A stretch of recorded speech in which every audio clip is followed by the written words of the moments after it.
Hello, welcome to Experience Part 2. Let's start with a recap. We said that actual world experience, which is ongoing change, is not a basic feature of reality. Actual world experience arises in a thing, which is a stable configuration of a few elementary particles. A disturbance in a thing's steady state is the result of effects by other elementary particles that are not a part of this steady state thing. And this means a thing experiences the change of other things in relation to it, point by point along its world line. We also mentioned that the movement from the experience of one point on the world line to another is not explained for our model of unchanging reality. So the ongoing part of the ongoing change is not explained in our model. Now let's try to connect what we said so far to the actual world we live in as humans. But before we do that, and even though this was an issue also before, in this case it's a little bit more noticeable. So we have to take special care with our outside reality imaginary we. We tend to bring to it our inside reality view, but we have to remember that once we step outside of reality, the outside is not in a place that is like reality. Okay, so as we mentioned, things in our actual world are a collection of elementary particles that have a collective path. And this path is the thing's world line. The path has to have a feature that it can be defined by. And the feature is that the path behaves like a world line. So its natural state is a straight line. In our case, we'll say the yellow line is the thing. And as you can see, it is made out of a few elementary particles. And these elementary particles, their world lines are not straight. But all of them together create a thing, the yellow line, and the natural form of this yellow line is straight. The second behavior of a world line is that the desire to stay in a straight line is captured by the mass. In the case of a thing, the collective mass value is a combination of the individual masses and the steadiness of the thing. So if we look at our yellow thing, and this thing encounters a field, a disturbance, then this field acts on the first elementary particle and changes its trajectory. Now this world line has the original desire to move in this trajectory, which is determined by the mass of this elementary particle and the fields of all the other elementary particles.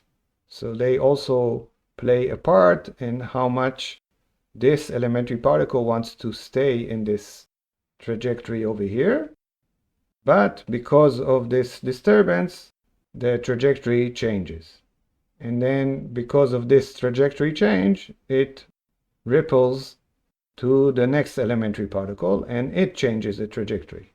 Again, it wants to stay in its original trajectory with the desire depending on its own mass and the fields created by all the other elementary particles. And this process continues until the whole of our thing changes its trajectory. So to change the trajectory of the whole thing, we need to change the trajectory of each individual elementary particle, and to change those trajectories, we need to overcome the desire to move in the original world line, the steady world line, which is determined by the mass of each individual elementary particle and the fields of all the other particles that are in a steady, stable configuration with it. However, most things are actually made of other things. So there could be a number of layers. A thing could be made of other things that are made out of other things, and so on. And the steadiness of the different layers can vary, which means that a disturbance can be too much for one layer, but not for the next. So with a world line comprised from many elementary particles, there are extra types of behaviors that can occur. The first one is that the thing can split. It can break apart. So here we have our disturbance. It changes the trajectory of the first elementary particle, which changes the trajectory of the second elementary particle. But the disturbance is not strong enough to change the trajectory of the third elementary particle. It is bound to the other particles in a strong, stable configuration. And what happens is the thing breaks into two, and we have two things with their own different world lines. The second option is that the thing can change, but still be a thing comprised from the same elements.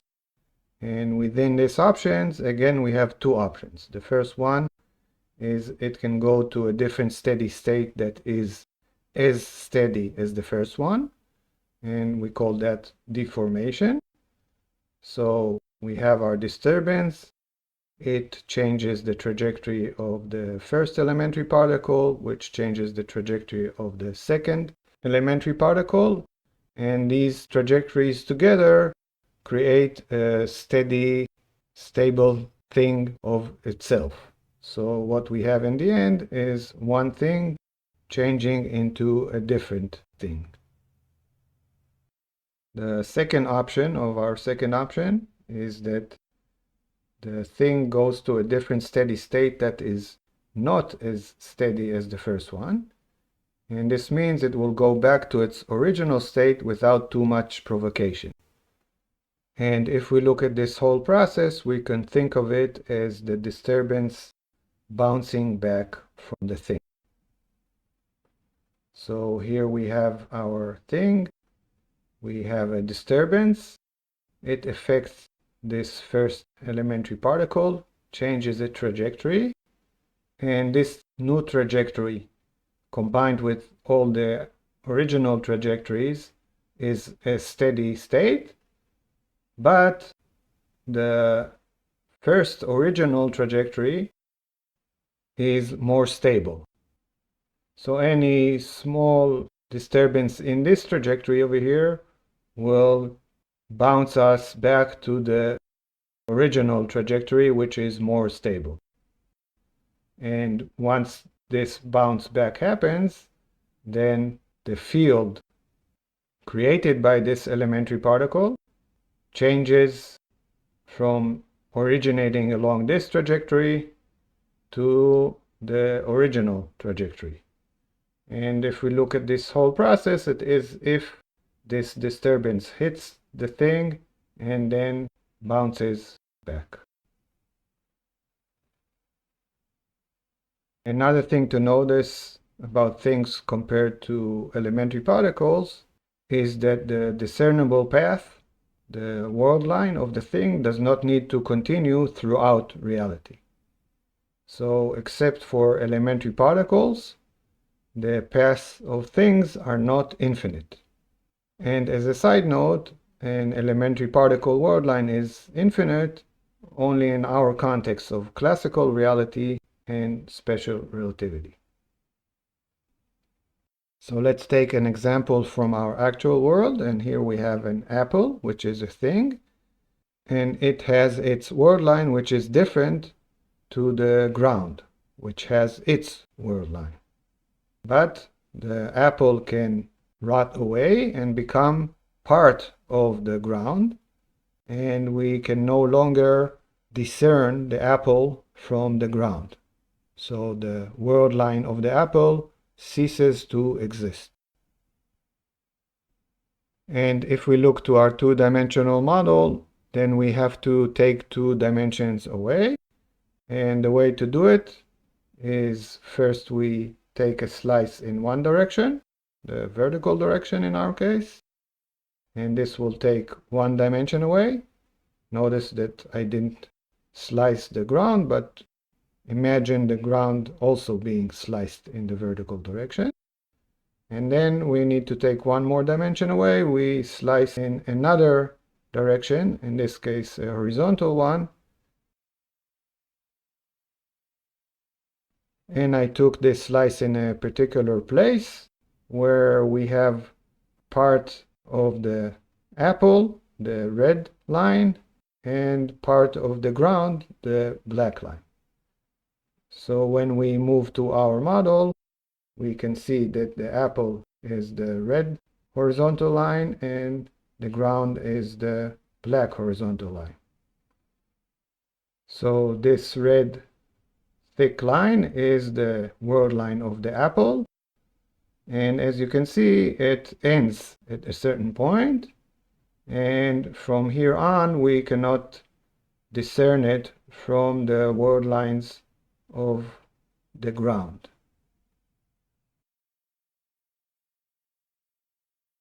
Going back to our things, as with an elementary particle, a thing with actual world experience remembers, compares, and moves along points. But in this case, the points are collective points. And a collective point is a 3D shape. What does that mean? To understand that, let's look at a 3-dimensional reality example. So here we have our 3-dimensional cube, which we used before as a 3-dimensional reality, and we have a 2-dimensional triangle. On top of this triangle, we put another triangle, and another triangle, and another triangle, and all these triangles together can create a triangle world line. So in the end, we have a triangle world line, and the points of this world line are 2-dimensional triangles. Now, if we add another dimension to the example, we get our 4-dimensional actual reality, and accordingly, we start with a 3D shape. So before we started with our 2-dimensional triangle, now we start with a 3-dimensional shape, and for example, a table. Then we put the table one on top of the other in another direction. But in this case, we cannot see this other direction. But along this direction, it creates a table-shaped line. And that is the world line of the table. So the 3-dimensional shape of a table is the point in this table world line. In a similar way, we have a human-shaped line. So we have a human world line, with the point of this world line being our human body. Okay, now let's look at some problems that we have with the way I described our experience of reality. So note that we started by saying that a point's experience is its existing ordered list of numbers. So this ordered list of numbers exists. And this means that existence includes within itself the knowledge about existence. So the experience is in part the existence of these numbers themselves. And if experience is in part existence, then how does a collective of elementary particles, a thing, have experience? We're saying we need the existence of a number that is held by a 3-dimensional volume. And how this happens is a bit of a question. But let's look at some ways to look at this question. The first one is a physics way, and we'll look at a bunch of atoms in a closed box. And these atoms are all moving in different directions and hitting the sides of the box and bouncing back from these sides of the box. So each individual atom, when it hits the side of the box, tries to move the side of the box.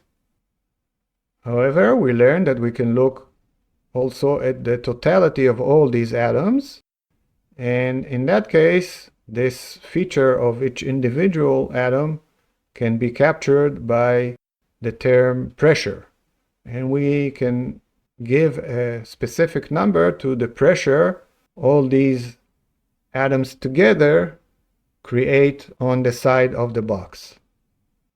And once we give a number to all these atoms together, we can define them as one thing and call them a gas. But does the pressure itself exist, or only the atoms exist? And using this same example, we can show another way of looking at this question and say there is actually no question. It's just a matter of a point of view. However, in my opinion, there is a question and there is no consensus about the answer. But in this regard, I want to point out that the 3D point is defined by being a part of a worldline. And having worldline characteristics makes it possible to have a 3D point.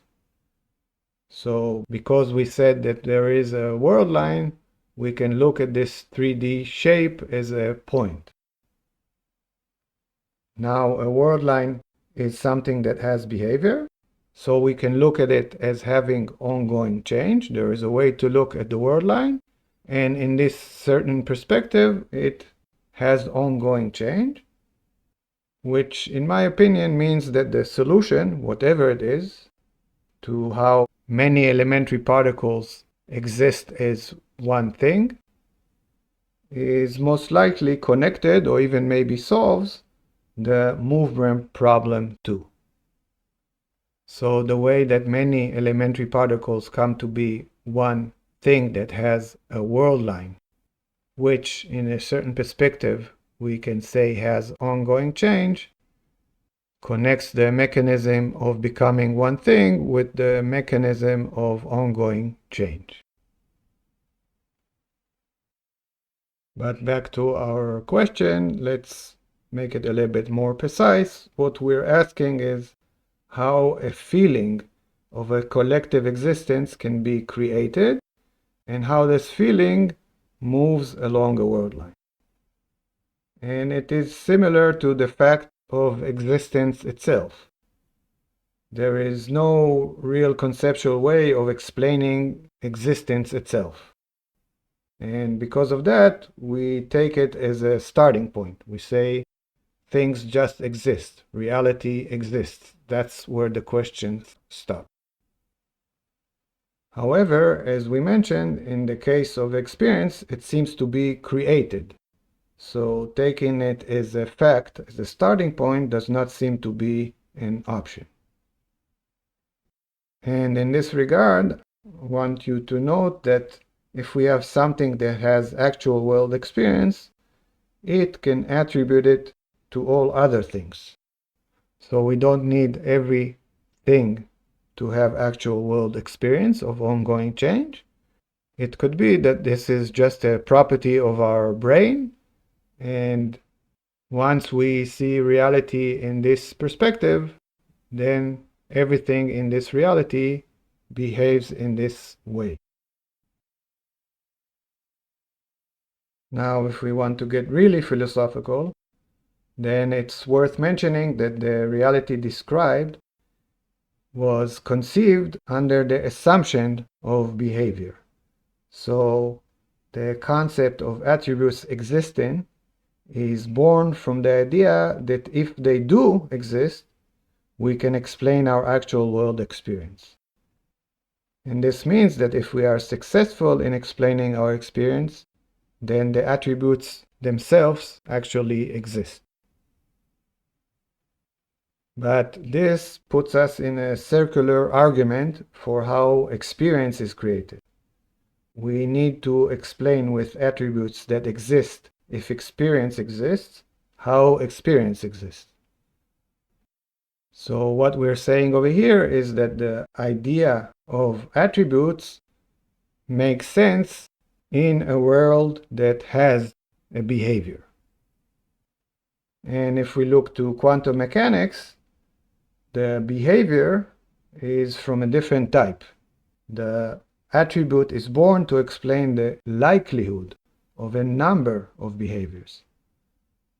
So the attribute does not explain our experience, it explains the likelihood of our experience out of a number of options of experiences.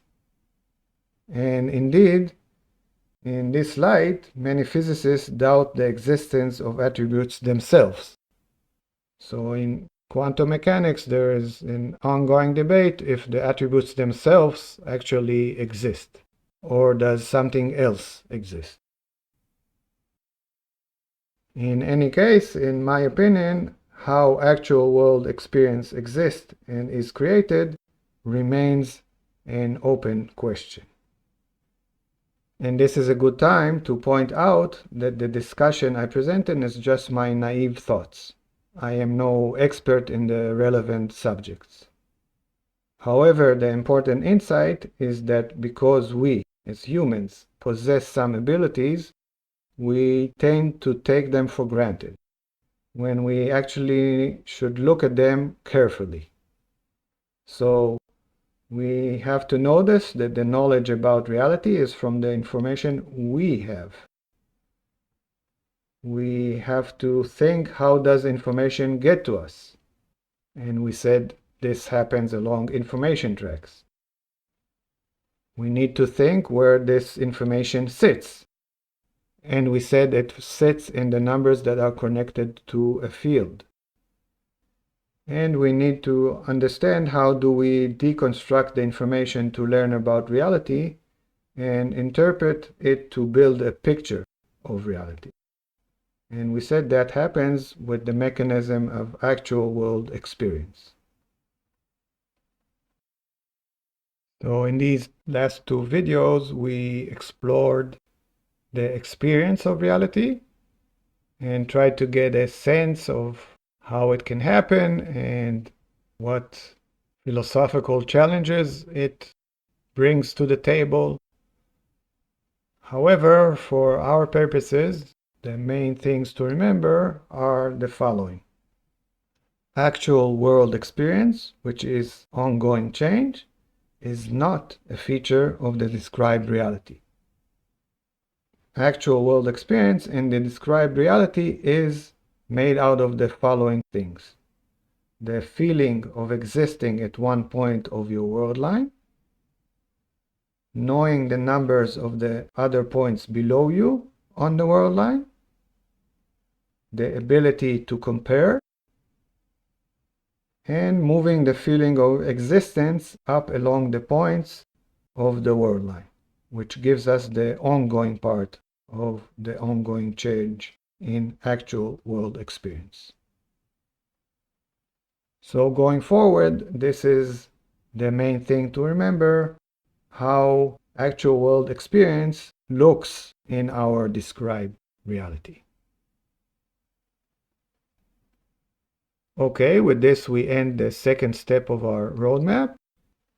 And in the next video, we will get to our main subject, Einstein's theory of relativity, and start with special relativity.